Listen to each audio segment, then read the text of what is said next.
जय हिंद प्यारे दोस्तों, स्वागत है आप सभी का हमारे वीडियो चैनल सक्सेस क्लासेस 3.0 में। आज आपके सामने हम हिंदी के कुछ मोस्ट इंपॉर्टेंट क्वेश्चन लेके आए हैं। तो चलिए हम देरी ना करते हुए क्वेश्चन की तरफ चलते हैं। देखिए इसमें पहले क्या बोला कि आदिकाल का समयारंभ कौन सा माना गया। ठीक है, चार ऑप्शन आपके सामने है। 1375 विक्रमी संवत, उसके बाद है 1050 विक्रम संवत, 1700 विक्रम संवत और 1900 विक्रम संवत। इनमें से कौन सा ऑप्शन सही होगा बताइए आप लोग। क्या ये होगा कि ये होगा कि ये होगा कि ये होगा, बताइए। तो आपके सामने चार ऑप्शन है, इसमें से आदिकाल का जो समयारंभ है यह 1050 विक्रम संवत माना जाता है। ठीक है, दूसरा क्या है, भक्ति काल को हिंदी का स्वर्ण युग इनमें से किसने कहा है। ठीक है, चार ऑप्शन आपके सामने है, जॉर्ज ग्रियर्सन, रामचंद्र शुक्ल, बाबू श्याम सुंदर बाबू गुलाब राय और श्याम सुंदर दास।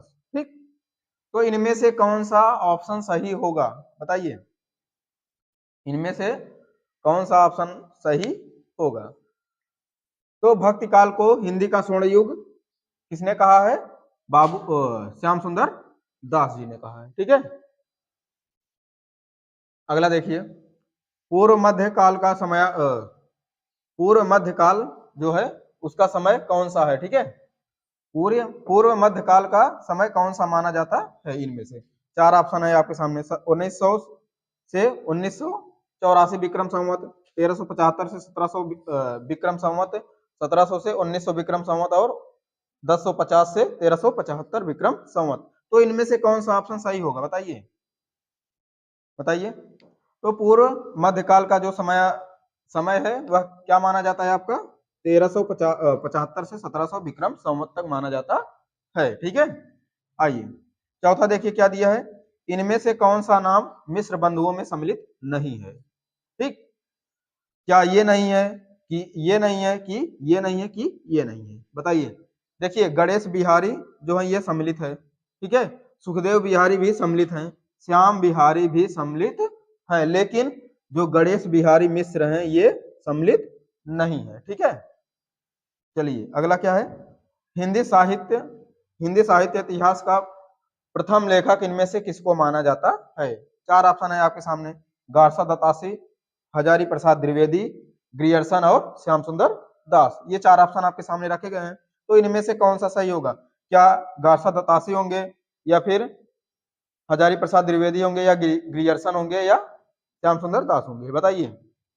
हिंदी साहित्य इतिहास का प्रथम लेखक इनमें से किसको माना जाता है। तो गारसा दत्तासी को माना जाता है। ठीक है, आइए अगला देखिए क्या है, इनमें से खड़ी बोली हिंदी के पहले कवि कौन है। ठीक है, इनमें से खड़ी बोली के हिंदी के पहले कवि कौन है।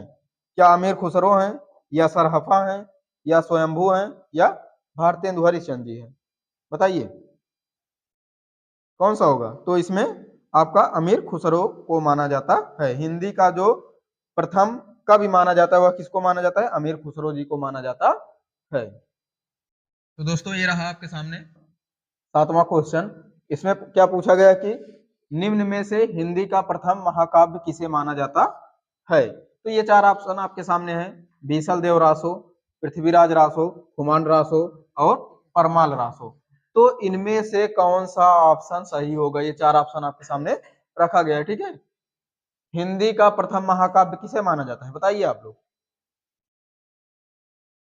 तो हिंदी का जो प्रथम महाकाव्य माना जाता है वह क्या माना जाता है, पृथ्वीराज रासो। ठीक है, पृथ्वीराज रासो को हिंदी का प्रथम महाकाव्य माना जाता है। दूसरा क्या है,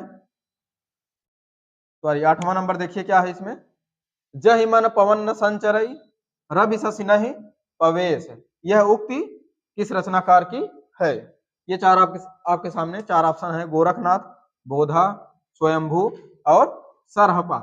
तो इनमें से कौन सा ऑप्शन सही होगा आप लोग बताइए। तो इनमें से आपका सही होगा सरहपा। ठीक है, ये सरहपा इसका राइट आंसर हो जाएगा। ठीक है, अगला देखिए क्या है, प्राकृत का पाणिनि किसे कहा जाता है। प्राकृत का पाणिनि किसे कहा जाता है, मार्कंडेय को, हेमचंद को, विद्यानाथ को और विद्याभूषण को। तो बताइए इसमें से कौन सा ऑप्शन सही होगा, ठीक है। तो ये आपका हेमचंद सही हो जाएगा, ठीक है, ऑप्शन नंबर बी। अगला क्या है आपके सामने, क्वेश्चन नंबर 10, इनमें से किस कवि को कथा सम्राट के नाम से जाना जाता है, बताइए। 10 नंबर, इनमें से किस कवि को कथा सम्राट के नाम से जाना जाता है।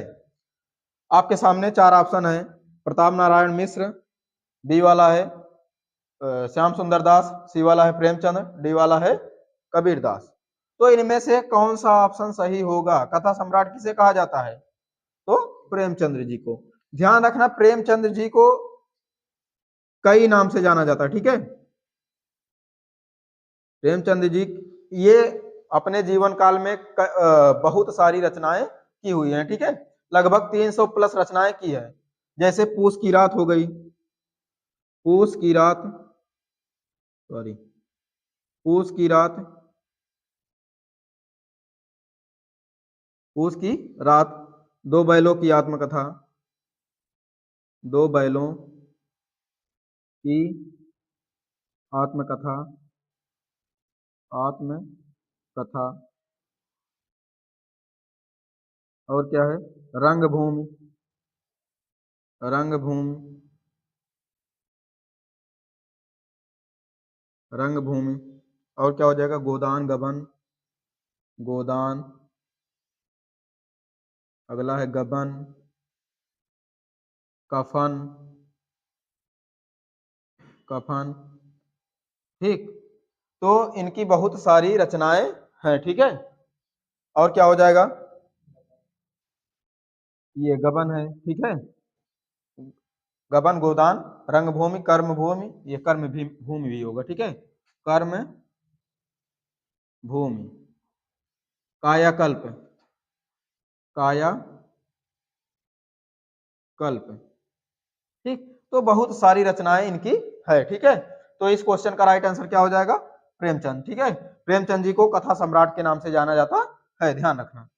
तो आपके सामने 11 नंबर क्वेश्चन है, बीजक किसकी रचनाओं का संग्रह है, बीजक किसकी रचनाओं का संग्रह है। ये 4 ऑप्शन आपके सामने है, पहला है कबीर दास की, दूसरा है जायसी, तीसरा क्या है सूरदास है, चौथा तुलसीदास है। तो इनमें से बताइए कौन सा ऑप्शन सही होगा, बीजक किसकी रचनाओं का संग्रह है। ये आपके लिए होमवर्क दिया जाता है, ठीक है। आप इसको कमेंट में बताइएगा कि इसका आंसर क्या होगा, ठीक है। तो दोस्तों, अगर आपको वीडियो पसंद आई है तो वीडियो को ज्यादा से ज्यादा लाइक करिए और चैनल को सब्सक्राइब करिए। मिलते हैं अगले वीडियो में। जय हिंद, जय भारत।